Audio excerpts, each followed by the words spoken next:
আপনাকে যে যা বলে যেমন বলে শান্তি পাই, আপনি তাকে তেমন বলতে দিয়েন। তার বলাটা শুনে মুখ গুমরা করবেন না, হাসবেন, শুধু হাসবেন। যদি জিজ্ঞেস করে আমি তোরে বকলাম, বকা দিলাম, মন্দ বললাম, তুই হাসলি কেন, আপনি শুধু এতটুকু বলবেন, এই অশান্তিময় পৃথিবীতে কেউ কারো শান্তি এনে দিতে পারে না।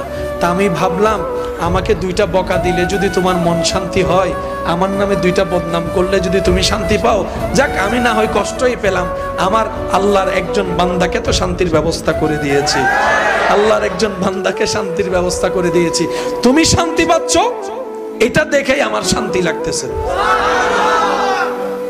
মনে থাকবে ইনশাআল্লাহ। একটু কঠিন, কিন্তু বিশ্বাস করেন উত্তর দেওয়ার চাইতে বড় মজা হচ্ছে চুপ করে থাকা।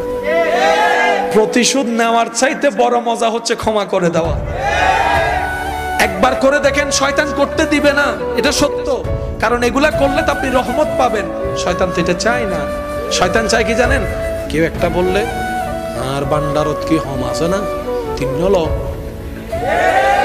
আচ্ছা, ঝগড়া করে এ পর্যন্ত কোনো সমাধান হইতে দেখছেন? আমি দেখি নাই, আপনারা দেখলে বলেন। মারামারি হয়ে কোনো সমাধান? কিন্তু নীরবতার মধ্যে যে উত্তর লুকাই আছে, বান্দা যখন উত্তর দেয় আল্লাহ তখন সেটা উত্তর দেয় না।